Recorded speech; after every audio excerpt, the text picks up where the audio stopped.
અમરેલી જિલ્લાના જાફરાબાદ તાલુકામાં તપોવન ટેકરી તપસ્વી આશ્રમ ખાતે શિવપુરાણનું આયોજન કરાયું હતું, જેમાં ભગવાન શિવના લગ્ન ઉત્સવનું આયોજન કરવામાં આવ્યું હતું। જે જાફરાબાદ મિત્યાળા નજીક આવેલા તપોવન ટેકરી ખાતે શિવ વિવાહ, સમૂહ આરતી વગેરે કાર્યક્રમનું મોટી સંખ્યામાં ભક્તોએ કથાનું રસપાનનો લાભ લઈ અને ઉપરાંત કથામાં રોજે રોજ અલગ અલગ ધાર્મિક કાર્યક્રમની ઉજવણી કરી હતી, જેમાં ભગવાન શિવની જાન ઢોલ નગારા સાથે વાજતે ગાજતે કથા મંડપમાં આવી પહોંચતા શિવ વિવાહ દરમિયાન લોકો મન મૂકીને ઝૂમી ઉઠ્યા હતા।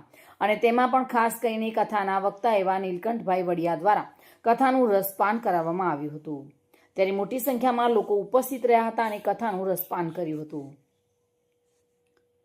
તપોવન ટેકરી તપસ્વી આશ્રમ ખાતે દર શનિવારે મોટી સંખ્યામાં દર્શનનો લાભ લઈ અને ધન્યતા અનુભવતા ભક્તો કથામાં રોજે રોજ કાર્યક્રમ નિહાળી રહ્યા હતા અને આગામી મંગળવારે સુંદરકાંડનું પણ આયોજન કરવામાં આવ્યું છે। મોટી સંખ્યામાં ભક્તોએ આ કથાનું રસપાન કરી અને લાહવો લીધો હતો। બાબુભાઈ વાઢેર સાથે bureau report, today Gujarati news.